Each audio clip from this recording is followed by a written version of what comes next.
Good morning students. आज हमारी second class है कार्डियोवास्कुलर डिसीज़ के ऊपर। आज का हमारा टॉपिक रहेगा हाइपरटेंशन। हाइपरटेंशन इंपॉर्टेंट क्लास है। ये काफ़ी टाइम एग्ज़ाम में पूछा भी जाता है। ये कभी कभार 10 नंबर के क्वेश्चन में आता है, कभी कभार 5 नंबर के क्वेश्चन में आता है। सो आप सभी बच्चों ने इस क्लास को ध्यान से पढ़ना है। मैं इस क्लास में आप सभी को हाइपरटेंशन का कॉज, उसकी डेफिनेशन, उसकी pathophysiology, medical management, surgical management, nursing management and काफ़ी टॉपिक्स में डिस्कस होंगे। आप ये क्लास लगाकर आप इजली से 10 आउट ऑफ 8 या 9 मार्क्स ला सकते हैं। So shall we start our class. सबसे पहले आती है डेफिनेशन। डेफिनेशन में it is disease of vascular regulation in which elevation of arterial pressure occur. ये हमारी वेस्कुलर रेगुलेशन होती है जिसमें हमारे आर्टीरियल का एलिवेशन हो जाती है उसके प्रेशर की। जैसे हम सभी को पता है normal blood pressure 120/80 mm of mercury. In hypertension it will be increase by 140/90। Normal blood pressure होता है हमारा 120/80 और हाइपरटेंशन में जाता है 140/90। अब इनकी अगर क्लासिफिकेशन देखी जाए, यहाँ एसबीपी का मतलब है सिस्टोलिक ब्लड प्रेशर, डीबीपी का मतलब डायस्टोलिक ब्लड प्रेशर। अब नॉर्मल हम सभी को पता है 120 सिस्टोलिक ब्लड प्रेशर होता है एंड 80 डायस्टोलिक ब्लड प्रेशर होता है। अब एक होती है प्री हाइपरटेंशन स्टेज जिसमें सिस्टोलिक ब्लड प्रेशर इंक्रीज होने लग जाता है 120 to 139 and diastolic pressure increase होने लग जाता है 80 to 89। अब हाइपरटेंशन पेशेंट को हाइपरटेंशन डायग्नोस हो गया तो उनका blood pressure more than 140 and diastolic blood pressure more than 190। अब इसके आगे क्लासेस हैं जैसे स्टेज वन में हाइपरटेंशन होएगा 140 to 159 and diastolic blood pressure होगा 90 to 99 and stage 2 more than 160, diastolic blood pressure more than 100। अब एक क्लास होती है हाइपरटेंसिव क्राइसिस, मतलब ये एंड स्टेज होती है हाइपरटेंशन में। इसके बाद हमारे वाइटल ऑर्गन पर इफेक्ट पड़ना शुरू हो जाता है, वो हम आगे आपको बताएंगे। हाइपरटेंसिव क्राइसिस का more than 180 and more than 110। So बच्चों आप लोगों को डेफिनेशन क्लियर है and classification according to hypertension ये भी क्लियर होगी।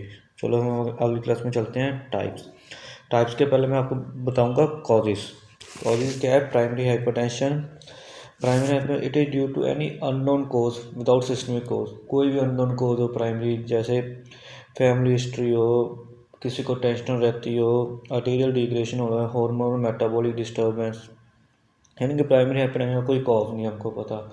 ये किसी भी कारण से हो सकता है। फैमिली हिस्ट्री हो सकती है, कोई टेंशन ले रहा है, आर्टीरियल डिग्रेशन होने लग जाए, हार्मोन मेटाबॉलिक डिस्टर्बेंस होने लग जाए पेशेंट को, उसकी वजह से हो जाता है। सेकेंडरी हाइपरटेंशन इट मीन्स किसी भी पैथोलॉजिकल कंडीशन से, मतलब due to kidney disease, due to endocrine disorder जैसे diabetes mellitus, Cushing syndrome, congenital deformity जैसे आर्टरी ऑब्स्ट्रक्शन, अदर्स, और किसी का प्रोस्टेट एनलार्ज है, एक्सेसिव बॉडी वेट, कोई पेशेंट ओबीज है, एक्सेसिव सोडियम इंटेक, किसी का सोडियम इंटेक ज़्यादा है, जैसे हमको पता है नॉर्मल सोडियम इंटेक होता है 6 से 7 ग्राम पर डे, कोई पेशेंट ज़्यादा सोडियम ले रहा है, ओबेसिटी है, ओबीज ज़्यादा है, स्मोकिंग करता है, अल्कोहल ले रहा है, इसकी वजह से भी हाइपरटेंशन हो सकता है। सो आपको टाइप्स क्लियर हैं। पहली टाइप है प्राइमरी हाइपरटेंशन जो अननोन कोज है, family history, genetic disorder, prolonged mental tension. Secondary hypertension due to any pathological condition, kidney disease, endocrine disorder जैसे diabetes mellitus, Cushing syndrome, congenital deformity, renal artery obstruction and others, enlarge prostate, smoking, obesity, excessive sodium take, excessive body weight.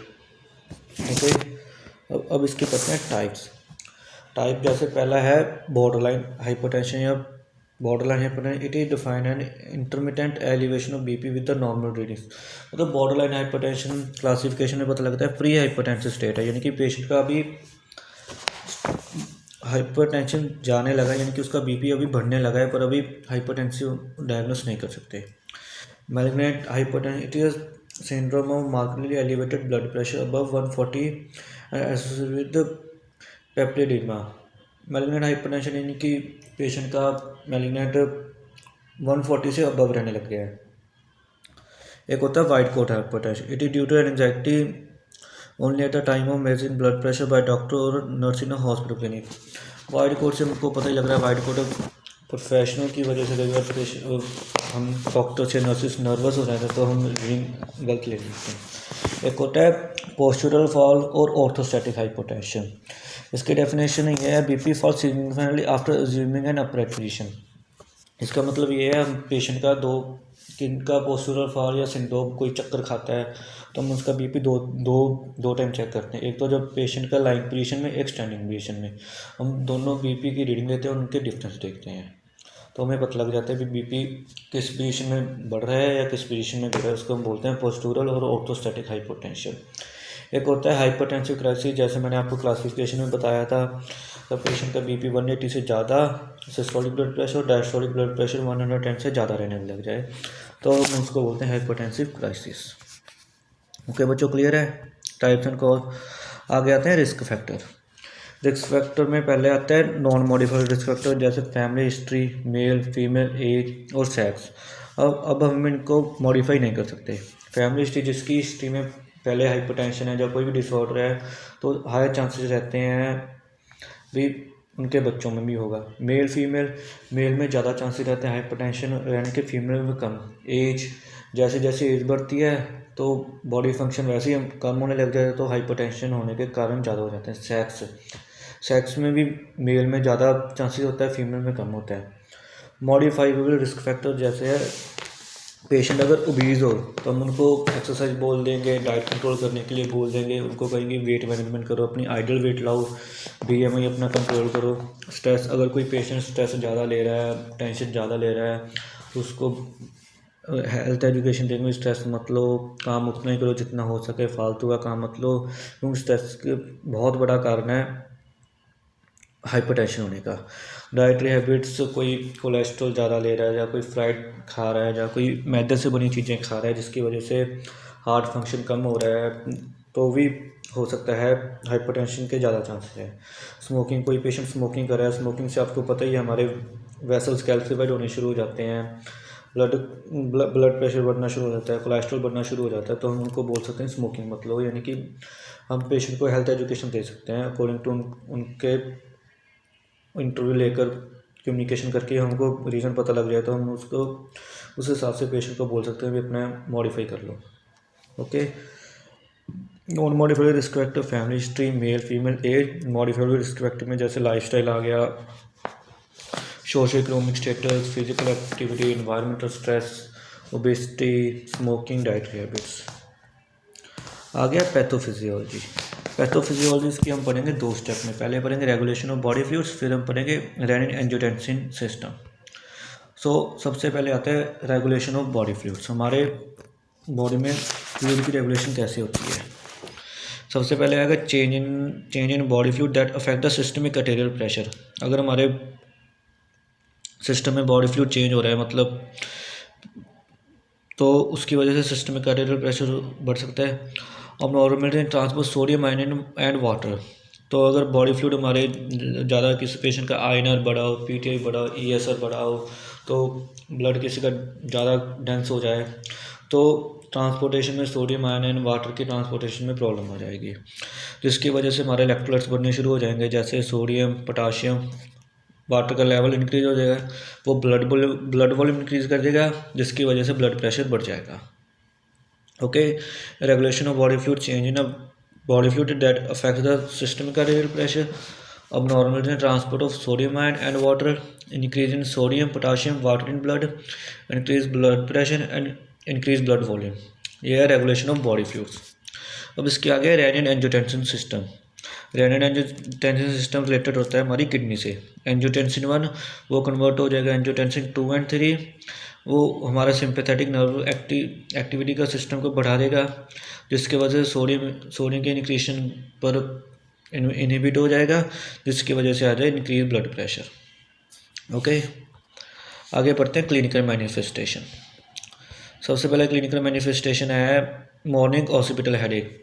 कोई patient अगर उठ रहा है उसको morning में ही headache होना शुरू हो जाए, ऑसिपिटल हेडेक हमारी सामने की वजह से हेडेक होना शुरू हो जाए, तो ये भी एक सिम्टम है हाइपरटेंशन या फटीग, जिस पेशेंट को थकावट रहती है, हमेशा थका थका महसूस करता हो, कभी एनर्जी ना हो, तो उसका भी हाइपरटेंशन होने के चांस। डिजीनेस, ब्लरिंग विजन, अगर हम पेशेंट से पूछें आपका विज़न ब्लर हो रहा है, दिखता कम है, या कभी कभी धुंधला दिखने लग जाता है।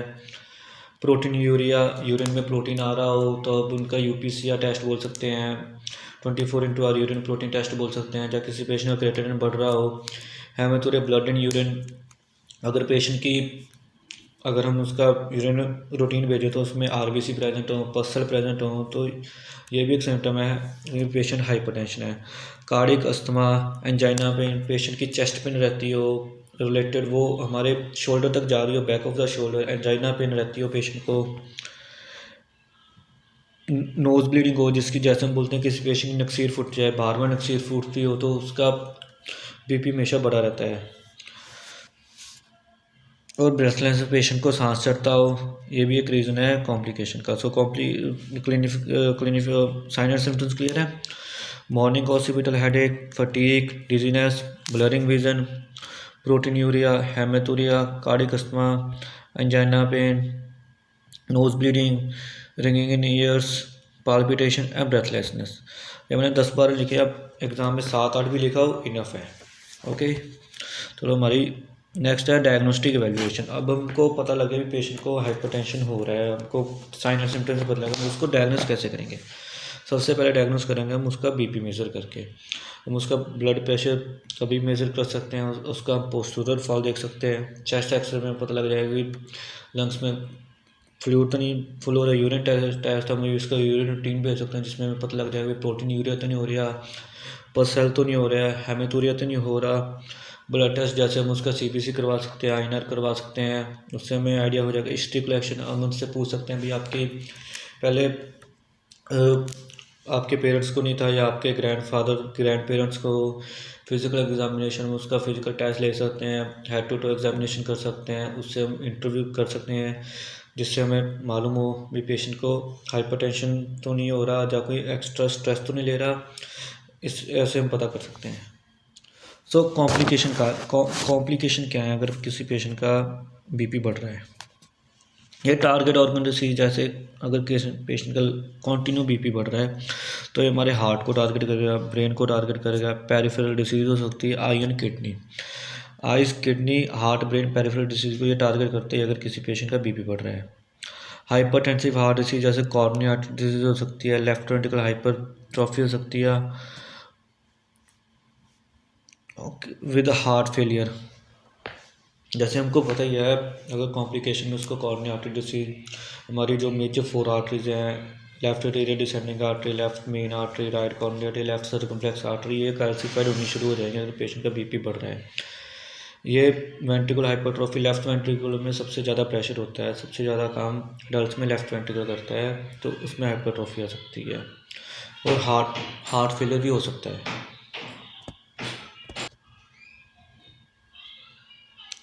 स्ट्रोक भी हो सकता है, cerebrovascular disease, renal damage, atherosclerosis, angina, ये मेजर कॉम्प्लिकेशन है। सो मैं आपको एक बार फिर से रिवाइज करूँ। टारगेट ऑर्गन से heart, kidneys, hypertensive heart disease, cornea disease, left ventricle hypertrophy, heart failure, cerebrovascular disease जैसे स्ट्रोक, रेटिनल डैमेज, आइज के रेटिना को डैमेज कर सकता है।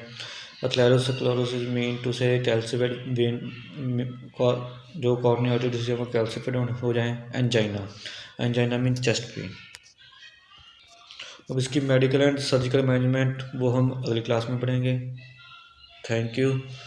होप आप सभी को ये लेक्चर समझ आया होगा। अगर नहीं समझ आया तो आप मेरे से कमेंट सेक्शन में पूछ सकते हैं।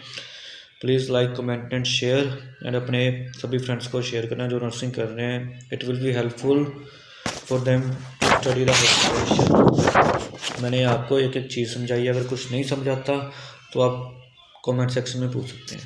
Thank you.